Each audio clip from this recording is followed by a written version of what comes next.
last 2 days of the PGA show are next.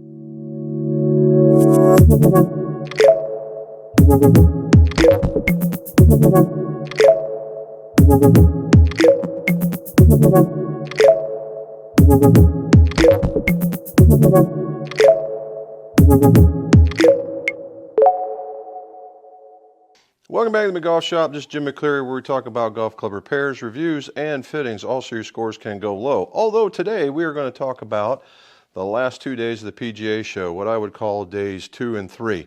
All right. Normally you have the demo day, day 1, day 2, day 3. All right. So what do we do? So day 2 or day 1, you saw there's a lot of people in there. Day 2, there's certainly a lessening of the numbers of people. And day 3, it's basically a ghost town. That's just how, these convention things work. So what did we see? Let's go find out. Day 2 PGA show. We're here again with John. If you recall, last time we did this, we were figuring out who Chris was last time, and now we figured out who John was. He's been on a live stream with us. Very, very involved with the design of the product that you guys like, particularly when you're in Mizuno. So there is still new stuff coming out, right? You got to see the videos where we did the Hot Metal Pro, which the Pro has already taken off on for us. We've gone through gobs and gobs of those already, and they've That's great to hear. Isn't that cool? And we just love the compact design. A little more compact, and honestly, that face that we talked about on the live stream, there's something to that. There really is. I mean, the guys, you can tell when they're on the toe, but it's not as penal, and they don't go zipping off in the wrong direction. And then the soling on it is just about perfect for just that under the umbrella or under a bell curve kind of thing. It's just hitting a mark for us, and so we're just happy as a clam with that one. Now we're going to the other side of it. That's right. All right, so unleash it, man. Let's see what we got here. So this is the Mizuno Pro S3, first model in what we're calling the Mizuno Pro Signature Series.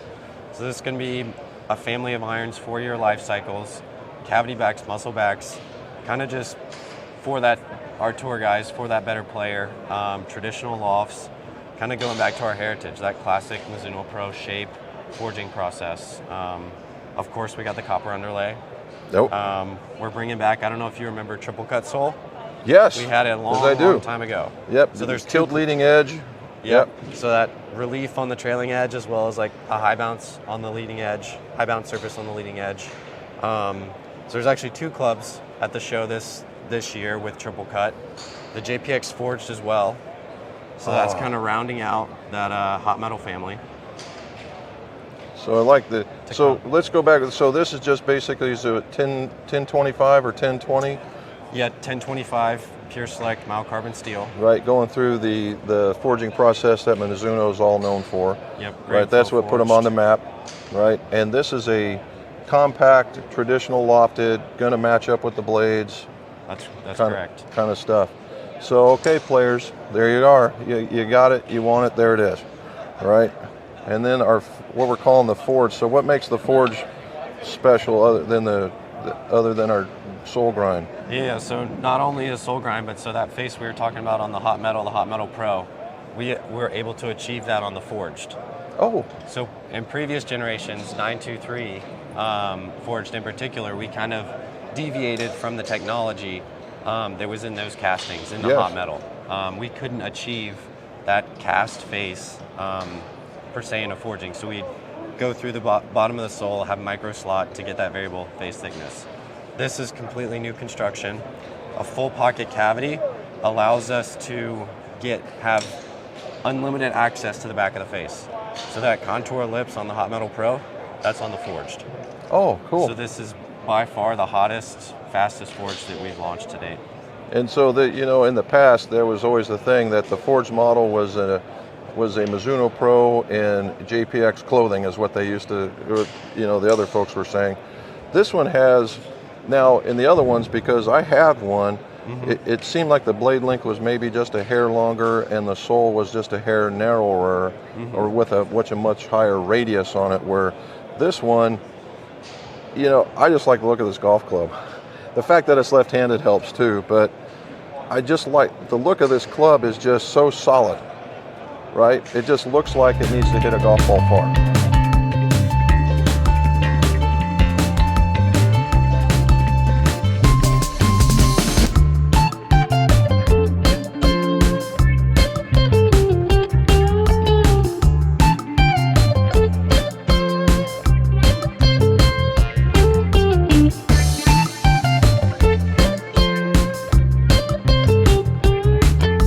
Okay, Mizuno right there, knocking it out of the park in the iron category as usual, with the addition of the S3 and the new forged in the HM series or the hot metal series.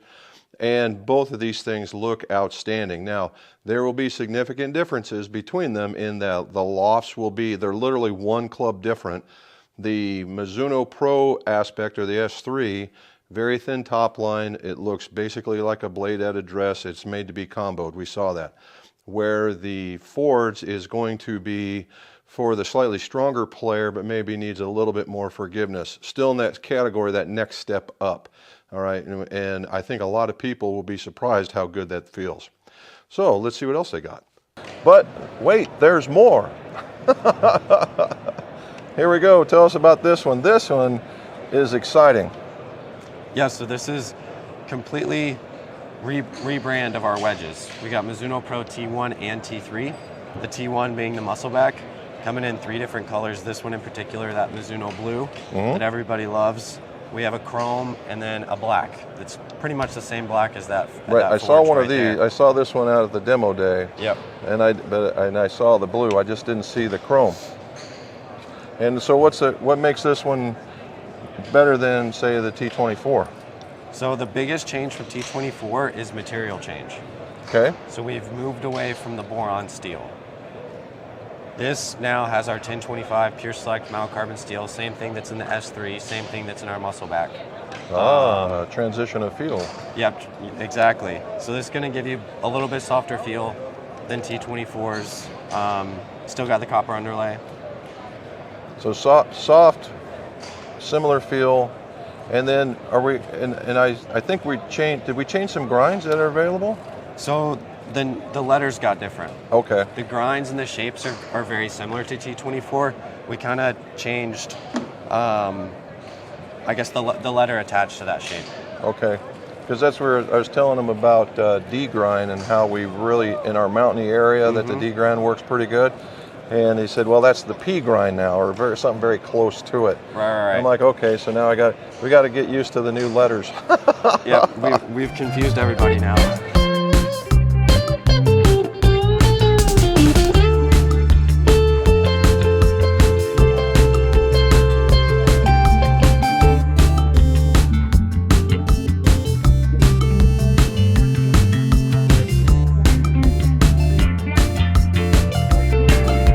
Yeah, so this complements the T1. That's the T3. Mizuno Pro T3. Okay. So this is going to be a little larger head size. Same material I was talking about, 1025E.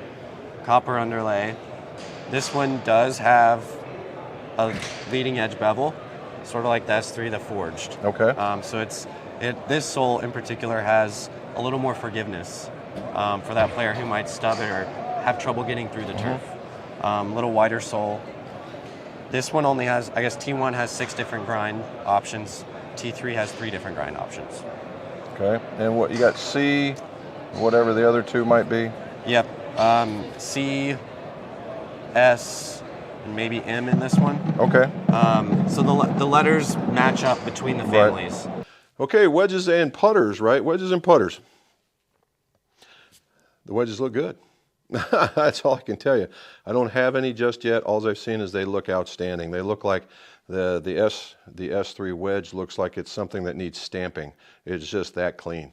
The putters, that's a neat idea. I don't know how it's going to take off. I need to see a few in hand as of yet, but I do like the componentizing of them. A fitter that has 2 or 3 of these things with the same back, because that's what they are, could really do a lot of good with figuring out what would work with what and the different weights that would come with it. I think it's actually turns out it could be a very good fitting system, to be honest with you. So, what else are we going to go see?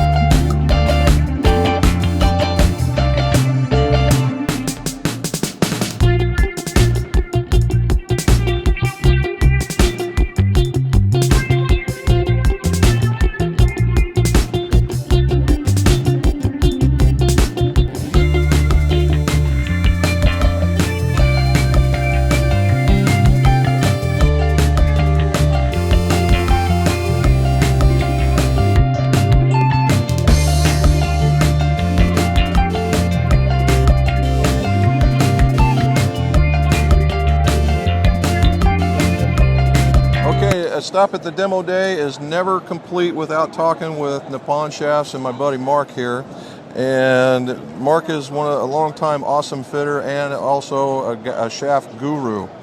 And today we have 2 shafts that they're going to add to the Nippon family, right? So what are they? Let's look at our, so the one let's do the one that's came out a month ago, and that's the 750 Neo. Nippon Shaft makes, in the industry, there's 3 shaft offerings in the 75 gram iron steel range, and Nippon Shaft makes all 3 of them. And this is our latest entry, and the coolest one, because this is more of a mid-profile. It fits the widest range of golfers. 75 grams for any golfer who wants a steel feel. It's like thinking about a graphite space. This thing's hot to try. Okay, so we have, in the 3, you have the Zelos, which is the very soft profile, yeah. Guys, just very buttery. Perfect. Right, that kind of guy. And then you have the 750 GH. On the other end, 750 GH with a graphite wrap kind of a thing, but all steel. All right, and then this guy's going to be in the middle. Right in the middle. Middle profile, middle delivery, medium acceleration. Guys who played heavier shafts, and then they played lighter shafts, and now they want to get the ultimate in super ultralight. Okay, and so maybe somebody that was a good player, or is this somebody, decent release, that kind of thing? Yeah, through there. Yeah, somebody who is, always was a steel player all their life, and they could play the heavier 120, 115 gram models easily, but age caught up with them, right? And so this profile is similar to the profile that they played with, just lighter. This is a very interesting product.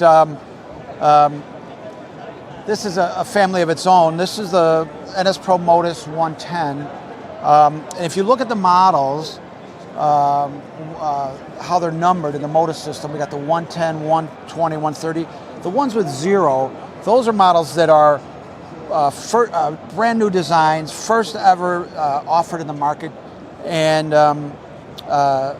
versus the 105 ones that end in 5, 105, 115, 125. Those are kind of more of a traditional neutral profile. So these are kind of very much a specialty profile. That 120, there's no real shaft like it. It's really soft in the butt, soft in the mid, rigid in the tip. And then you have the 130, which is almost the opposite. And then this is another first to market profile. This one is soft in the handle, but then really rigid in the midsection and tip. It's for a golfer who's pretty aggressive swing. They crave stability, but they want and a little lower spin, but they want that in a lightweight package, 110.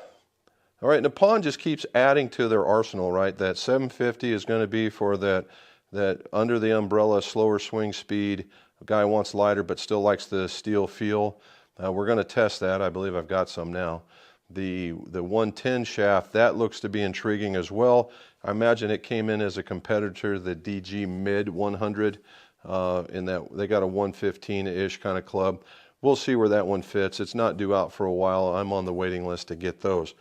Mark is always a tremendous guy, knows a lot about the fitting aspect, and he and I basically speak the same language, so it's really easy to communicate with him. So thank you, Mark. So finally, what else did we see? Let's go find out some more.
Yeah, there's a lot to see, right? There was a lot of putters, a lot of Korean putters. We'll call it Korean putters. Ogre putter was in there, and it was where D&D meets golf, right? Very, very cool looking putters. However, their price tag was made of unobtainium, and the whole club was made out of metal. The grip was made out of we'll call it for lack of a better term, a milled magnesium. The magnesium, it was really funny. It did not feel like metal. It had a, no, I won't say a tack, but it did have a texture to it. All right, it had a texture to it, and it was really cool. I got to give them props. This thing is totally outside the box, and apparently they do a lot with really funky music equipment like guitar pickups and whatnot. They do a lot with that, and so they've kind of taken it over into putting. It would look like you could adjust the lie angles, but they said no. I don't know about that just yet, but they were very cool looking to be sure. Other stuff that you might see on there is we saw some really jacked up golf carts. Those things were outstanding. Probably cost more than my regular truck, but hey, they were very cool. Now on to our next talk.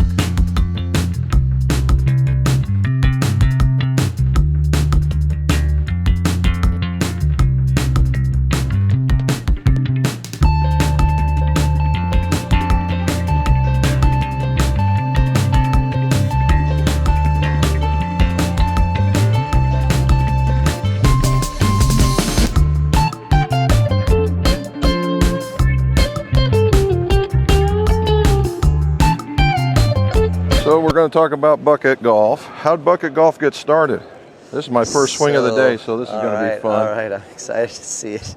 So yeah, bucket golf got started about 7 years ago, and just us playing in our backyard, trying to find a way to play more golf, pretty much. Right. And yeah, started playing a couple rounds of it, and just realized how much fun I was having. And then also not only me, but like my family's not really a golfing family. And every single one of them also loved it, which was kind of weird. They don't like golf stuff. And yeah, at that point, kind of figured like, all right, this should probably be a real thing for California? everyone to be able to play like this. Almost got 3 out of 3 going around the corner there. Not too bad. So no longer in that, but yeah, you can set up a 6-hole course, 9-hole course in your backyard with not very much space. Like you can cross the holes can cross over. Oh yeah, I make forgot some about short that. holes, make some long holes. But Already, the cool part about it is it's much like from where we're at in Ohio, cornhole is a big deal. Yeah. Right. And this would be golf's answer to cornhole, honestly. Exactly. We are trying to be the next cornhole.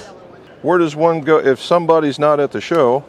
How does somebody find bucket golf? So if you are not at the show, you can find bucket golf on our website. It's bucketgolfgame.com, and we have all of our options. Anybody can get in there. And then we're also in a bunch of retail stores throughout the country, like Shields, Dick's Sporting Goods will have our stuff next month. So yeah, you can pick it up in a store too.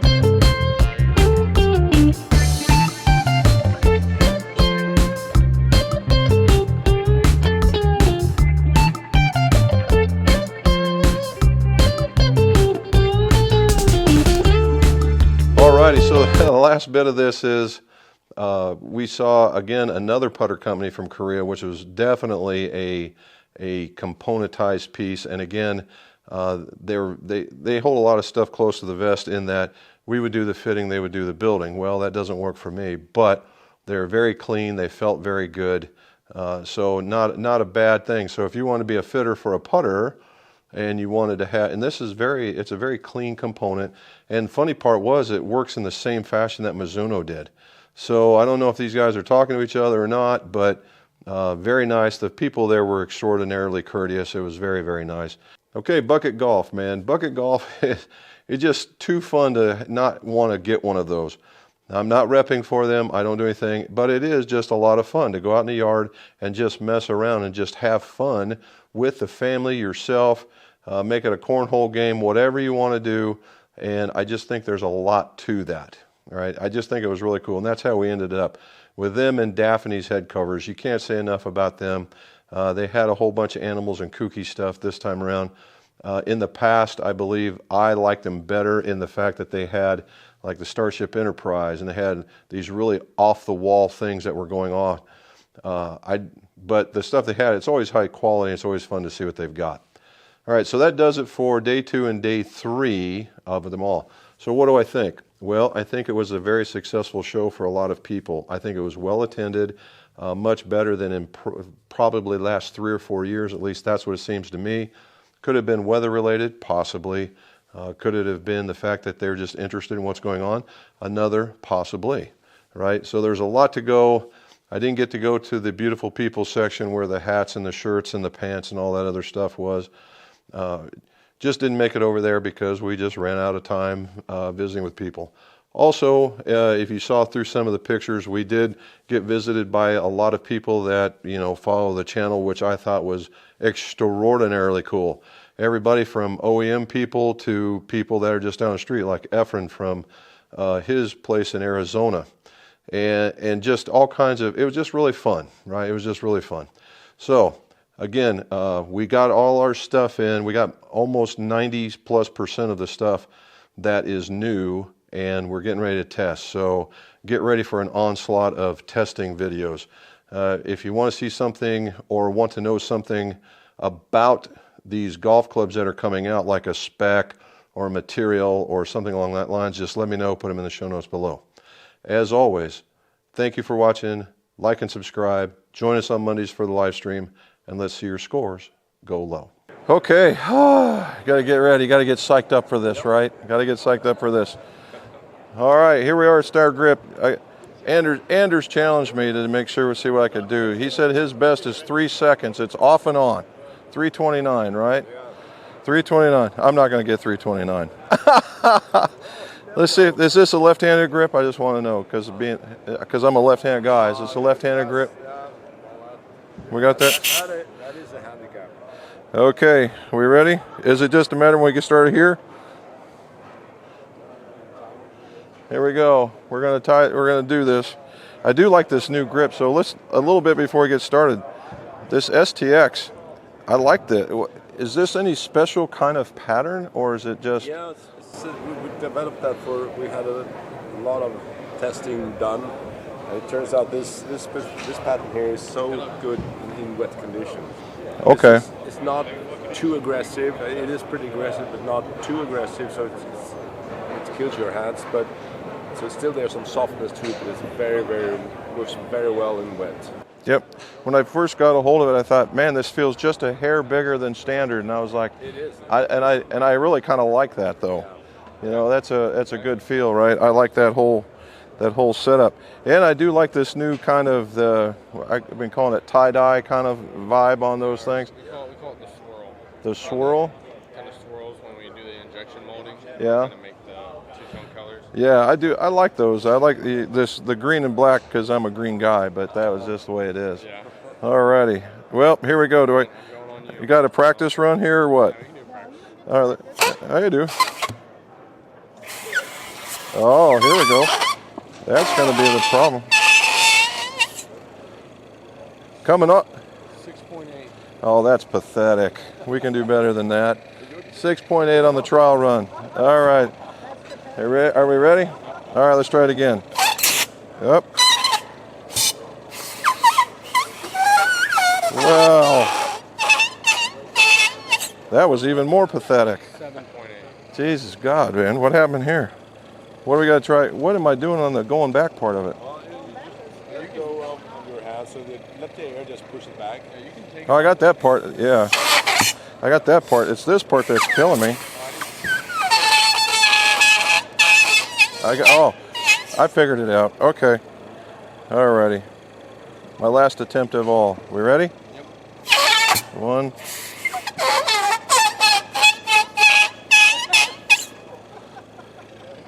There we go. Pretty good. I figured out the technique, the squirt technique. That's first right now. There we go. I'll take 512.